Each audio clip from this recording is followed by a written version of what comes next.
we have tendencies to worry. When we investigate what we're thinking and we begin to notice not just that the content of the mind is anxiety and worry, but that the reflexive movement of the mind is, I'm about to worry. I am worrying. I am going to worry. It's before all of the things that you're worrying about are interchangeable. And it's the actual movement of the mind that wants to be worried. That's what I mean when I say the craziness is inside your mind, not in the world. Because while we are affected by the world has always been, to a certain extent, what you would call chaotic, in that there have always been unpredictable events or unpredictable everything. Every day, right now, everything now is unpredictable. And we have a really hard time accepting it, relating to it. And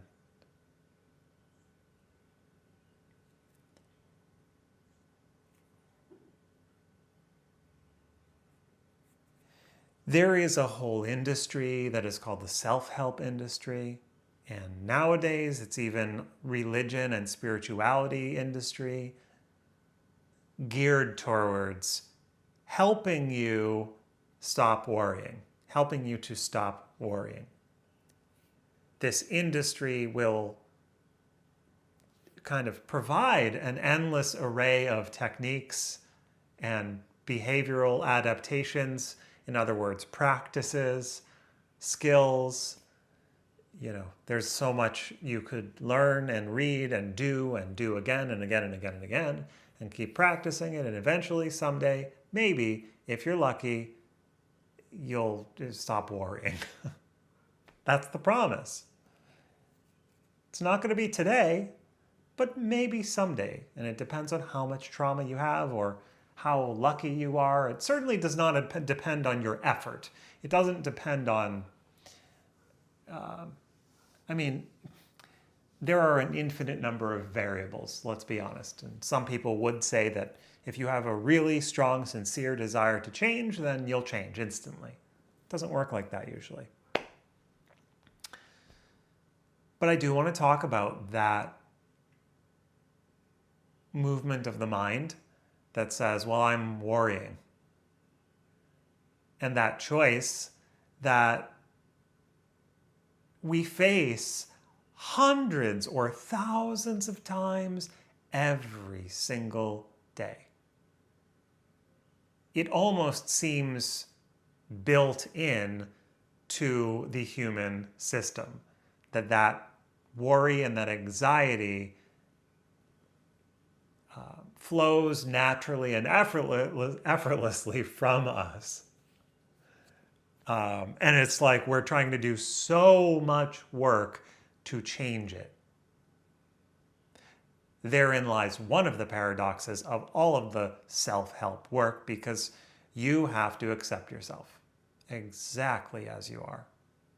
You cannot start that progress and start that journey with any kind of forcefulness or desire to change. And at the same time, we have to want to change. That paradox and being able to embrace the paradox, I believe, is actually like preliminary work before you can actually get anything else done. And yet it's so advanced to be able to hold the duality of opposites in one hand is so hard to do. And I say advanced because, most people can't do it. So it must be pretty hard to do. To think about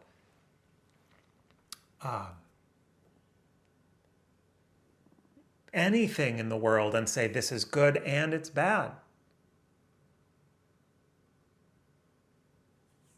We like to think we can do that, but most of the time we have a preference. And it's not wrong to have a preference. It's not wrong to think, well, I like this and I don't like that, or this is good and this is bad. It's just not true. So whether something is right or wrong has little to nothing in common with whether it is true. It's not true. There are no things that are good or bad. There's nothing you could ever point to in this world and say, that's good. It's just not possible. So being able to accept and embrace that paradox of, well, it's good and it's bad, simultaneously, that's like the bedrock of even being able to do any kind of work on yourself. That's just my opinion, and it's also just something that I'm thinking of in the moment, so who knows how true it really is, but it seems kind of paramount to me. From that place, once we can, it kind of rounds out the experience, because we as humans tend to think, even more so nowadays, linearly. From point A to point B. I'm going here and I'm going there. And it's a lot of the times for most people, it's actually not about the journey anymore. It is just about the destination. We miss out on all of life in that way, in that sense. Many of us experience the grief and the tragedy of, I missed my life. I wasn't there. I was so busy focusing on the destination that I missed the journey. And that journey that we're missing out on is deep and rich and emotional and beautiful. There is nothing wrong with the world. When I started this video, I said that the chaos is inside your mind, or the confusion is inside your mind, or the craziness is inside your mind, because the world is as beautiful as it's ever been right now. And if your mind were calm, everything would seem spacious, beautiful, regardless of how intense your social media feed might be giving it to you. The image of the world that you're receiving from social media might feel like really, really crazy. But that's not reality. That's not reality at all. So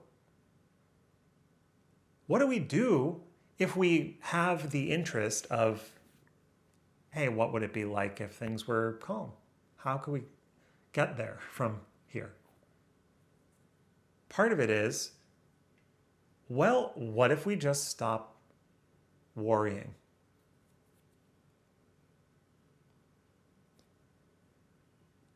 It's not about what we're worrying about. It's the desire to worry is what is so stressful. We hold ourselves like so tight, as when we worry, we are holding on to something, and it's very uncomfortable. That movement, though, is happening, like I said, hundreds and thousands of times for most people every day. How would we stop that? How do we stop that?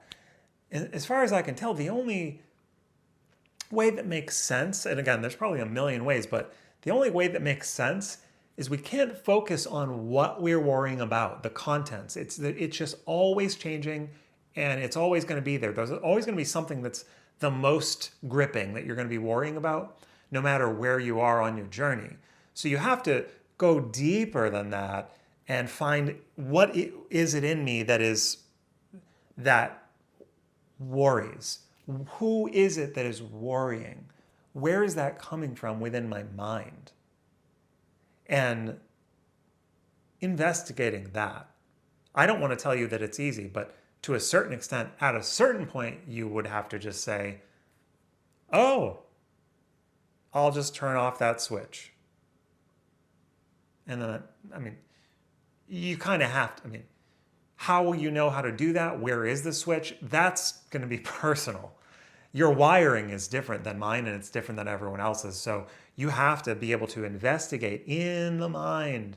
What are all these wires doing? Where are they connecting? How are they? You know, that's why it takes so long, because usually it takes forever to get settled in, to feel safe, meditation, self-inquiry, and all this. Eventually, though, you'll find a switch somewhere.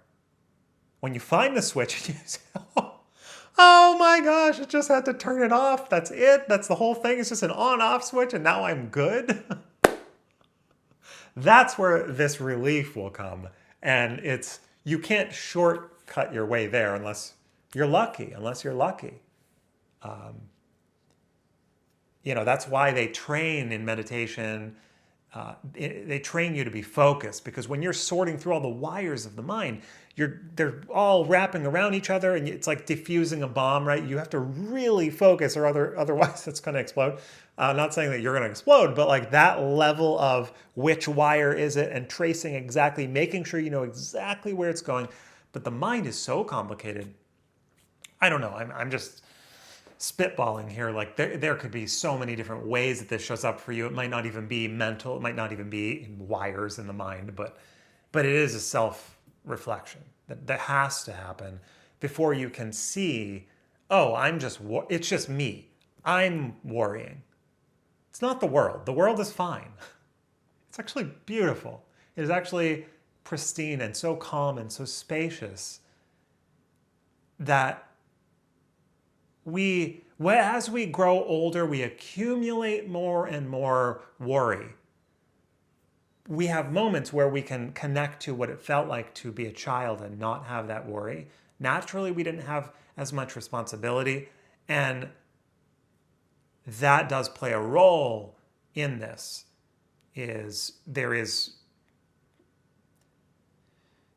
There is a flow of life that as we grow older, we become more and more responsible. That doesn't mean, though, that we have to become weighed down by the responsibility. Life does not get easier. All that we can do is meet it and respond to it. That's what responsibility is. We gain more